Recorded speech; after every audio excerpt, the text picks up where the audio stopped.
Jesus के परिवार में आप सभी को जय मसीह की। यह वचन उन लोगों के लिए बनाया जाता है जो पढ़ना नहीं जानते, जो प्रभु के वचन पे चलना तो जानते हैं।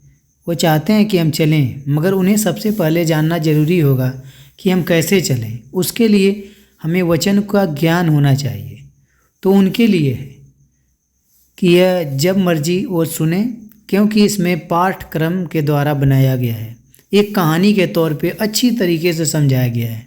एक बार सुनने के बाद आपको पूरी समझ आ जाएगी कि हमें बाइबल क्या कहना चाहती है।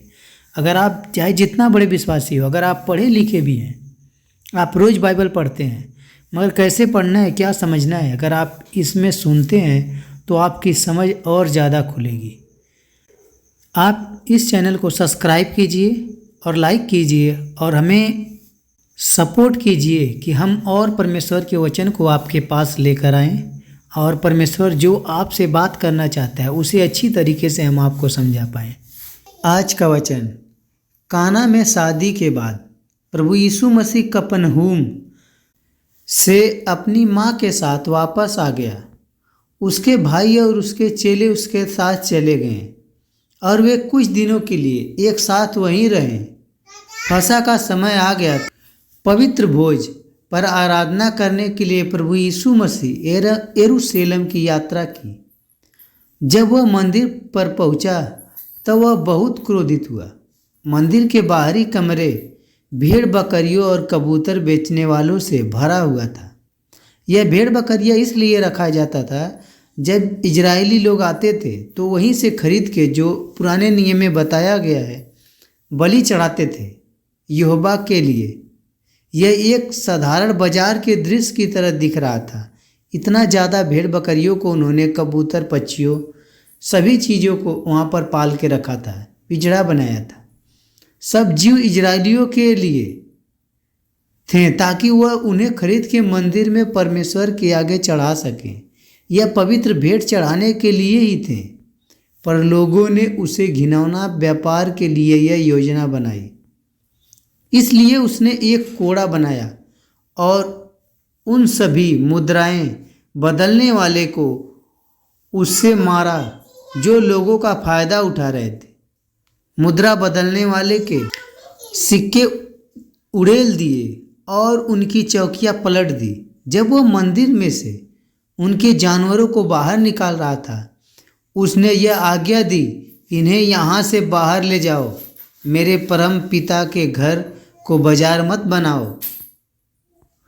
उसके चेले जो उसके साथ थे वो स्मरण नहीं कर पा रहे थे और उन्होंने विश्वास किया कि पुराने नियम में इसके विषय में लिखा है, जो परमेश्वर के मंदिर को बचाएगा। भजन संहिता के 69वां वचन और 9वें अध्याय में बताया गया है, तेरे मंदिर के प्रति मेरी तीव्र लगन ही मुझे जलाए डाल रही है। परंतु यहूदी अगुवे यह सोच रहे थे कि यह यीशु कौन है जो इस तरह मंदिर में आता है। तू हमें कौन सा अद्भुत चिन्ह दिखा सकता है जिससे तू जो कुछ कर रहा है उसका तू अधिकारी है, यह साबित हो सके। यह लोग मंदिर में प्रभारी थे और उन्होंने उन मुद्रा बदलने वाले को और जानवरों को अंदर आने की अनुमति दी थी। केवल एक ही मनुष्य है जो उनके निर्णय को कुचल सकता था, और वह वही है जिसे परमेश्वर ने स्वयं भेजा था और अपनी सामर्थ्य और चमत्कार की शक्तियों को साबित करने में सक्षम था। यीशु ने उन्हें जवाब में कहा, इस मंदिर को गिरा दो और मैं 3 दिन के भीतर इसे फिर बना दूंगा। यह एक साहस बयान था। मंदिर एक विशाल भव्य इमारत थी। इस पर यहूदी बोले, इस मंदिर को बनाने में 46 साल लगे हैं और तू इसे 3 दिन में बनाने जा रहा है। प्रभु उनसे स्पष्ट रूप से बात नहीं कर रहा था, वह रहस्य और पहेली में बोल रहा था, क्योंकि उनके हृदय कठोर हो चुके थे। जिस मंदिर की वह बात कर रहा था वह कोई यरूशलेम की इमारत नहीं थी, वह अपने ही शरीर के मंदिर के बारे में बात कर रहा था। उसके चेले भी नहीं समझ पाए कि यीशु क्या कह रहा है। परंतु जब यीशु मरा और तीसरे दिन जी उठा तो सब साफ हो गया था। उन्हें सभी बातों का स्मरण आया और उन्होंने उसके शब्दों और वचनों पर विश्वास किया। यीशु जब फसह के लिए यरूशलेम में था, उसने बहुत से चमत्कार किया। उन्होंने कहा कि उसके पास परमेश्वर की एक विशेष शक्ति थी। यह साबित हो चला था कि वह परमेश्वर की ओर से भेजा गया है। बहुत से लोगों ने इन चिन्हों को देखा और उसके नाम पर विश्वास किया, लेकिन यीशु ने उन पर विश्वास नहीं किया। यीशु इंसान था और वह परमेश्वर भी था और वह अपने पिता से यह सब बातें जानता था। इन लोगों के हृदय अभी तक एक भरोसेमंद तरीके से विश्वास करने के लिए तैयार नहीं थे। वे स्वार्थी कारणों से भरे हुए थे। उनके दिल अभी तक मसीह के राज्य के लिए शुद्ध नहीं थे। एक रात जब यीशु यरूशलेम में थे, एक फरीसी जो यहूदियों के मंदिर का सलाहकार था, उनसे मिलने आया। उसका नाम निकोदेमुस था और उसके पास एक जवान व्यक्ति के लिए कई सवाल थे। उसके निडर निद्रा और आश्चर्य कर्मों के बीच उसने शहर को उलट पुलट कर दिया था। उसने बोला, रब्बी निकोदेमुस ने कहा, हम जानते हैं कि आप वह शिक्षक हैं जिसे परमेश्वर ने भेजा है, क्योंकि कोई ऐसे चमत्कार नहीं कर सकता अगर परमेश्वर उसके साथ ना हो। निकोदेमुस को ठीक से पता नहीं था कि यीशु कौन है, परंतु उसे विश्वास हो चला था कि वह परमेश्वर की ओर से आया है। जवाब में यीशु ने बोला, सत्य और सत्य मैं तुम्हें बताता हूँ, यदि कोई व्यक्ति नए सिरे से जन्म ना ले तो वह परमेश्वर के राज्य को नहीं देख सकता। निकोदेमुस ने उससे कहा, कोई आदमी बूढ़ा हो जाने के बाद फिर जन्म कैसे ले सकता है? निश्चय ही वह अपने माँ की कोख में प्रवेश करके दोबारा तो जन्म ले नहीं सकता। यीशु ने जवाब दिया, सच्चाई तुम्हें मैं बताता हूँ, यदि कोई आदमी जल और आत्मा से न जन्मे वह परमेश्वर के राज्य को में प्रवेश नहीं कर सकता। मांस से केवल सांस ही पैदा होता है और जो आत्मा से उत्पन्न हो वह आत्मा है। मैंने तुम्हें जो कहा है उस पर आश्चर्य मत करो, तुम्हें नए सिरे से जन्म लेना ही होगा।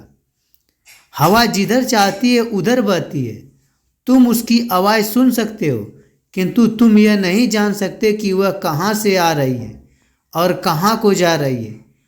आत्मा से जन्मा हुआ व्यक्ति भी ऐसा ही है। जवाब में निकोदेमुस ने उससे कहा, यह कैसे हो सकता है? यीशु ने उसे जवाब देते हुए कहा, तुम इजराइलियों के गुरु हो के फिर भी यह नहीं जानते? मैं तुम्हें सच्चाई बताता हूँ, हम जो जानते हैं वही बोलते हैं और वही बताते हैं जो हमने देखा है, पर तुम लोग जो हम कहते हैं उसे स्वीकार नहीं करते।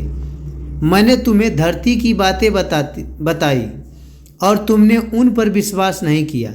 इसलिए अगर मैं स्वर्ग की बातें बताऊं तो तुम उन पर कैसे विश्वास करोगे?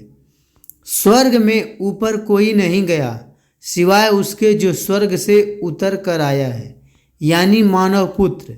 जैसे मूसा ने रेगिस्तान में सांप को ऊपर उठा लिया था, वैसे ही मानव पुत्र भी ऊपर उठा लिया जाएगा, ताकि वे सब जो उस पर विश्वास करते हैं अनंत जीवन पा सकें। परमेश्वर को जगत में इतना प्रेम था कि उसने अपने इकलौते पुत्र को दे दिया, ताकि जो कोई उस पर विश्वास करे, हर वह आदमी जो उसमें विश्वास रखता है नष्ट ना हो, बल्कि उन्हें अनंत जीवन मिल जाए। परमेश्वर ने अपने बेटे को जगत में इसलिए नहीं भेजा कि वह दुनिया को अपराधी ठहराए, बल्कि उसे इसलिए भेजा कि उसके द्वारा दुनिया का उद्धार हो। जो उसमें विश्वास रखता है उसे दोषी न ठहराया जाए, पर जो उसमें विश्वास नहीं रखता उसे दोषी ठहराया जा चुका है, क्योंकि उसने परमेश्वर के एकमात्र पुत्र के नाम में विश्वास नहीं रखा। इस निर्णय का आधार यह है कि ज्योति इस दुनिया में आ चुकी है, पर ज्योति के बजाय लोग अंधेरे को अधिक महत्व देते हैं, क्योंकि उनके कार्य बुरे हैं। हर वह आदमी जो पाप करता है ज्योति से घृणा रखता है और जो ज्योति के नज़दीक नहीं आता ताकि उसके पाप उजागर ना हो जाए, पर वह जो सत्य पर चलता है ज्योति के निकट आता है ताकि वह प्रकट हो कि उसके कर्म परमेश्वर के द्वारा कराए गए हैं। आमीन।